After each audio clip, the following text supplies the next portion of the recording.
ഈ നാരിയത്തു സ്വലാത്ത് 4444 തവണ നമ്മൾ അങ്ങനെ ചൊല്ലാറുണ്ടല്ലോ. ആ എണ്ണം എങ്ങനെയാണ് വന്നത് എന്ന് ഉസ്താദ് അവർക്കൊരു സംശയം ഉണ്ടായിരുന്നു. നമുക്ക് സംശയം വന്നാൽ നമ്മൾ അതവിടെ ഇട്ടേക്കും. ഉസ്താദ് അങ്ങനെയല്ല, എല്ലാം നോട്ട് ചെയ്ത് വെക്കും. കാരണം എവിടെയെങ്കിലുമൊക്കെ ഇതിൻ്റെ ഉത്തരം അറിയാവുന്ന ആളുകളുണ്ടാവും. അപ്പോൾ അവിടെ അവസരം കിട്ടുമ്പം ചോദിക്കും. ഇതാണ് അതിൻ്റെ സ്വഭാവം. നമുക്കും അങ്ങനെ ഒരു സ്വഭാവം നമുക്ക് വേണം. സംശയങ്ങൾ ഉണ്ടാകുന്ന സമയത്ത് അത് ഭയങ്കര ഒരു വികാരമായിരിക്കും, അത് തീർക്കണമെന്ന്. പക്ഷെ അത് നമ്മളെവിടെയും കുറിച്ച് വെച്ചിട്ടുണ്ടാവില്ല. പിന്നെ ആ സംശയം അങ്ങ് പോയി. അപ്പം അന്ന് ബഹുമാനപ്പെട്ടവർ അബ്ദുൽ ബാരി ഉസ്താദിനെ കണ്ട സമയത്ത് അതിൻ്റെ എണ്ണം എങ്ങനെയാണ് അങ്ങനെ വന്നത് എന്ന് ചോദിച്ചു.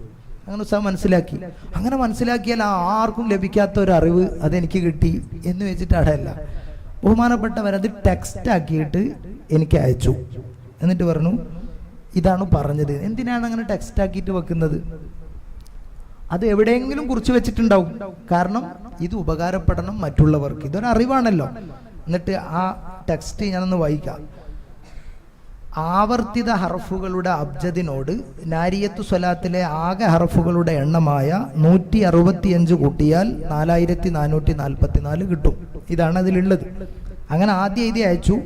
അപ്പോൾ അതിൽ എനിക്കൊരു ചെറിയൊരു ഇഷ്കാലം ഉണ്ടായിട്ട് ഞാനത് ചോദിച്ച സമയത്ത് അന്നേരം ഒന്നും കൂടി ഉസ്താദ് മാറ്റി അയച്ചിട്ട് പറഞ്ഞു, അറബിക് അക്ഷരമാലയിലെ 28 അക്ഷരങ്ങളിൽ താ, സായി, ഷീന്, പാ, ലാ 5 അക്ഷരം അല്ലേ? ഇതല്ലാത്ത എന്നീ 5 അക്ഷരങ്ങളല്ലാത്ത എല്ലാ അക്ഷരങ്ങളും നാരിയത്തു സ്വലാത്തിലുണ്ട്. ഈ 5 അക്ഷരം ഇല്ലാത്ത. അപ്പം എത്ര? 23. അവയുടെ സാധാ അബ്ജദ് തുക, ആ അക്ഷരങ്ങളുടെ അബ്ജദ് തുക 4279 അതിനോട് നാരിയത്തു സ്വലാത്തിലെ ആകെ അക്ഷരങ്ങളുടെ എണ്ണമായ 165 കൂട്ടിയാൽ 4444 കിട്ടും. ഇത് ഞാൻ വായിക്കുന്ന സമയത്ത് ഞാൻ ഓർക്കുന്നത്, ഇതങ്ങനെ എഴുതി എനിക്കൊരു ടെക്സ്റ്റായിട്ട് അയച്ചിട്ടില്ലെങ്കിൽ എനിക്കിത് പറയാൻ കിട്ടൂല. ഇത് നമുക്ക് പലർക്കും സംഭവിക്കുന്ന ഒന്നാണ്. നമ്മളത് എഴുതൂല. അന്നേരം നമ്മൾക്കൊരു 2 ദിവസം ഓർമ്മ ഉണ്ടാവും. പിന്നെ അത് പറയേണ്ടി വരുമ്പം അതെങ്ങനെയെന്ന് കിട്ടൂല.